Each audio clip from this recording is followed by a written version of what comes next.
Today we will start our third part of this chapter, acid, base and salt, that is salt. So what are the different kind of salt that are used by us in our day-to-day life? We have a look on that. So I prepare a table here, you can see here. So these are some salts which are enlisted here, generally used in our day-to-day life. The most common used salt is sodium chloride, that is very common in our kitchen for making delicious food, that is sodium chloride, NaCl. Chemically, this is your chemical name of that compound. Another important salt is sodium bicarbonate, that is also known as sodium hydrogen carbonate, known by the common name that is baking soda, while the chemical name of this salt is sodium bicarbonate, or you can also write sodium hydrogen carbonate.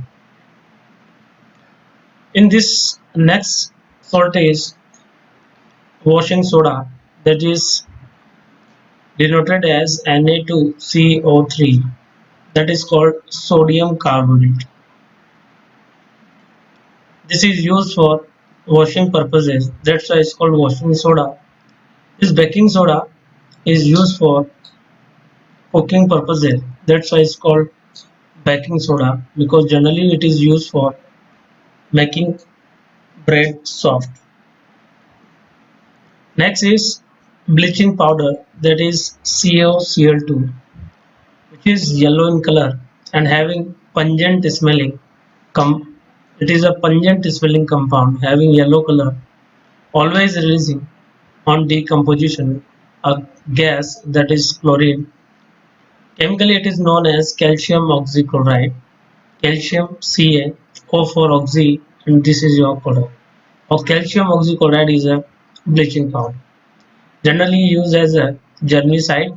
It is germicidal in action and generally used to purify or kill microbes. Next one is plaster of Paris, that you all know, calcium sulfate dot hemihydrated. It is hemihydrated or semi-hydrated because there is a half mole of H2O molecule is present as a crystalline mole of water. Next is your gypsum. There is only difference between these two. It is of 3 by 2 of H2O. Okay, so gypsum is calcium sulfate dot twice of H2O, that means dihydrate. Gypsum occur in dihydrate form while plaster of Paris occur in semi-hydrated. It is bring to in your notice that brine solution is very important solution in this chapter, and some of the examination it asks again and again that what is brine solution. So simply it is aqueous solution of sodium chloride. That means when our common salt is dissolved in water is named as brine solution. Okay, come to the next. So by doing electrolysis of brine solution, we obtain tremendous results. You can see on your screen there is a pictorial which show the electrolysis of brine solution.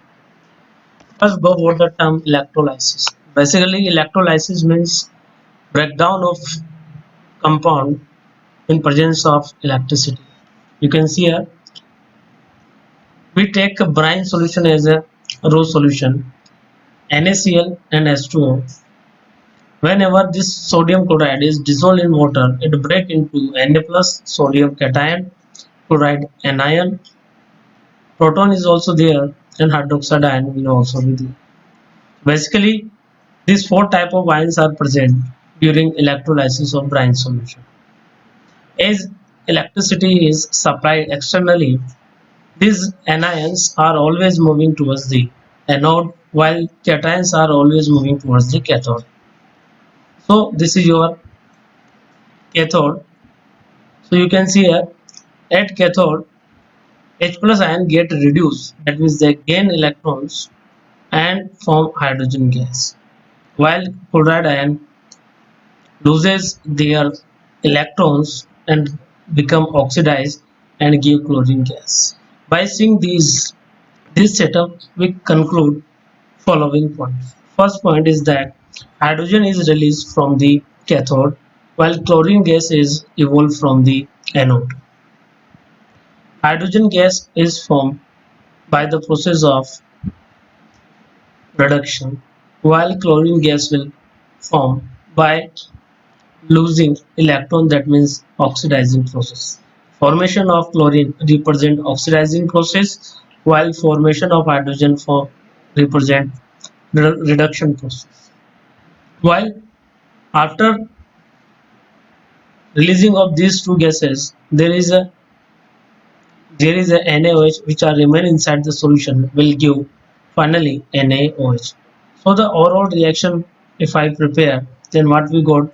So the chemical equation for NaCl react to the twice of H2O will give NaOH, twice of NaOH along with the chlorine gas and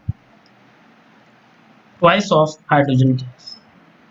You have to put it to air for the balancing. So this is all are about electrolysis of brine solution. So the by doing this electrolysis, we obtain three byproducts. One is sodium hydroxide, that is also known as caustic soda. Second one is chlorine.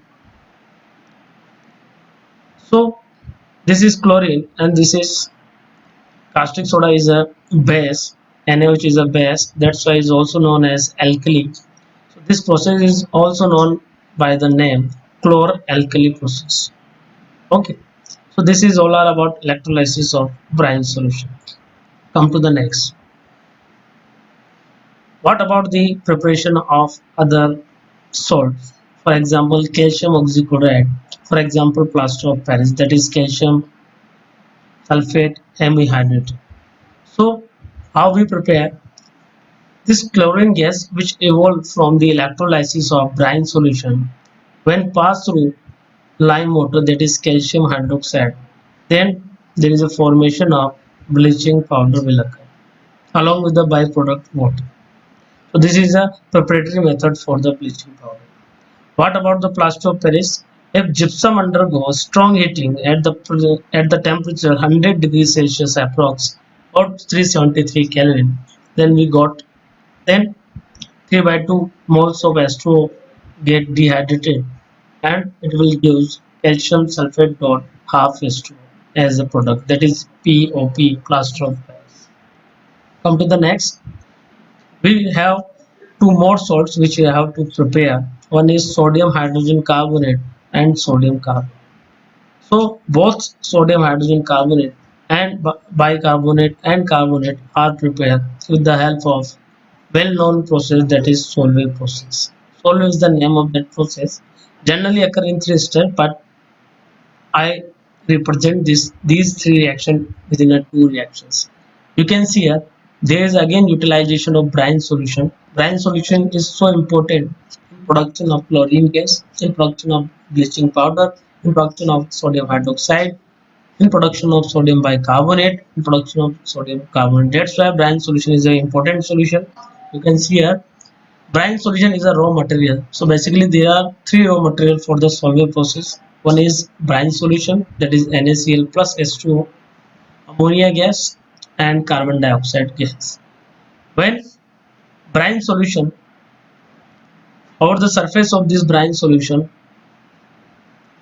ammoniated brine solution is used during Solvay process and we pass this carbon dioxide over the saturated solution of sodium so saturated solution of brine solution, saturated brine solution, then we got two compounds. One is sodium bicarbonate and ammonium chloride.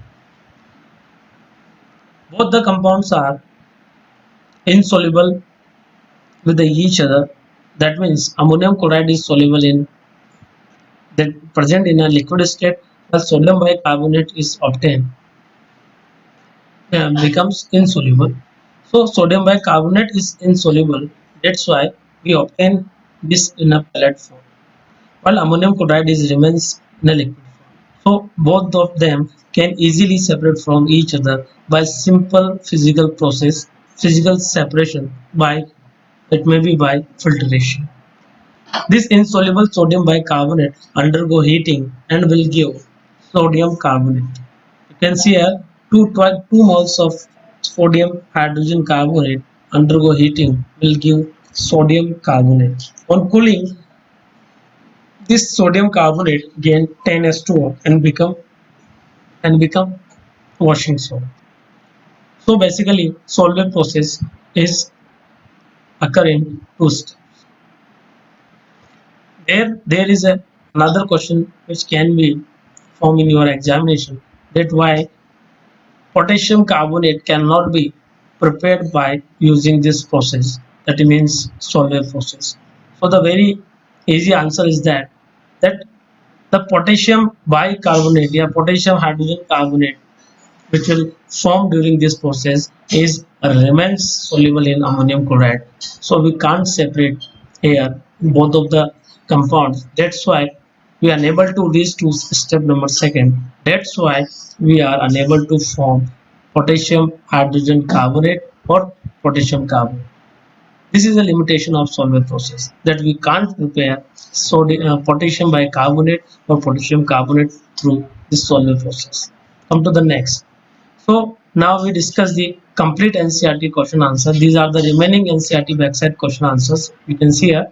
Give any two important uses of washing soda and baking soda. The answer is that it is used for making glass, soaps, paper industries.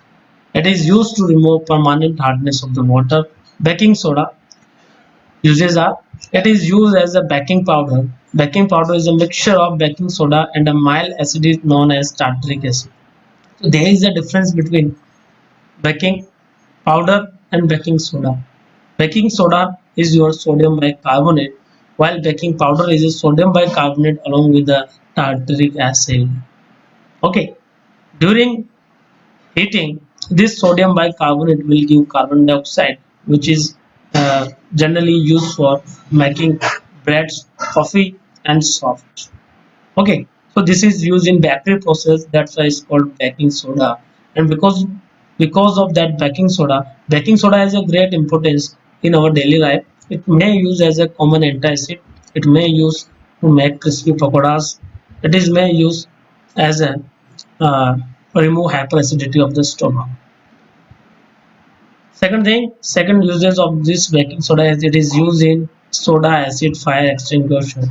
It is also used. This is your ancient type of extinguisher which are used in previous decades, in our last decades. But now they are completely replaced by carbon dioxide cylinder. So mainly they are used in our uh, ancient time, that it is used as a soda acid fire extinguisher. I will explain if you got a time. You can learn this line as such. Come to the next. These are some important questions which I made in between the time in between your chapters. So what is the common name of compound calcium oxychloride? That is the common name is bleaching powder. Why it is named so? Because bleaching is the only function of that powder. Because it do bleaching. What is bleaching? There is another question. Bleaching is to make colorless component from colored components. That is the bleaching process. Suppose by making in kitchen we are interact with the different kind of oily stains or different type of color. If we want to clean our clothes, then we go for the bleaching. This is very common term which in day-to-day life we use, that clothes are sent for the bleaching, and our hairs in your parlors you make your hairs bleach. That means it's just a simple process that it remove the color. The process of removing the color pigments is called bleaching. Okay. So the chemical compound which is used in bleaching is called bleaching powder. Why this bleaching powder do such function? Because on hitting this calcium oxychloride, it will loses chlorine gas, which is bleaching in nature. Next one is name the substance which on treating with the chlorine yield bleaching powder. As you already discussed it, this is your calcium hydroxide, that is CaOH, That is your calcium hydroxide. Okay, come to the next question number third. Name the sodium compound which is used for the softening hard water. So we can use to make hard water soft by using sodium carbonate. That is also utilized for the softening of the hard water. This is another use of the sodium carbonate. Next one is what will be happen if a solution of sodium hydrocarbonate. Sodium hydrocarbonate is again sodium bicarbonate. Don't confuse with this term. Is heated. So we already discussed this reaction. When 2 moles of sodium bicarbonate, we got sodium carbonate. Okay. Question number fifth. Write an equation to show a reaction between plaster of Paris and the water. This plaster of Paris get hardened and become converted into the gypsum by gaining 3 by 2 S2 again. So it may reverse. Now last question. Under what soil condition do you think a farmer would treat the soil of his field with a quick lime calcium oxide or the slacked lime calcium hydroxide or chalk calcium carbonate? So at what condition a farmer use these compounds? Because because of high hyperacidity of the soil that is harmful for the cultivation or growing crops, various kind of crops. So we have to use this chemical to maintain or to neutralize the soil. So you can see the answer. If the soil is acidic, you can see here soil is if the soil is acidic, then we use these bases to make it neutralize. To control its pH by using these bases, and because of that that soil become neutralized and become basic that is suitable for growing crops easily and obtain higher yield. So if the soil is acidic and improper for the cultivation, and what are the reason for making soil acidic? The reason is common reason is that acid rain which is responsible for making or increasing acidity of the soil. So we can use these bases to control the acidity of the soil. Okay, so we come to the line. Then to increase the basicity of the soil, the farmer will treat the soil with a quick lime, select lime or the chalk. Just simply spray the powder of calcium carbonate, calcium hydroxide and calcium oxide to increase the pH of the soil which is suitable and will give higher yield of the crops cultivation or the productions. This is all about today lecture. This is very short, but I think this chapter is over now. If you have some doubts and queries, you can ask. Have a nice day. Be safe and stay at home. So you must not all these questions. I am not include. There is a there is must be a worksheet here. You can consider these questions in your as your worksheet questions. Okay, and practice daily these questions and memorize them because they are so important questions. They are unique questions. Okay, they are very important for your board examination. If you have any questions, any doubt, then you can use your comment section. You can write the comment here. I will sort out.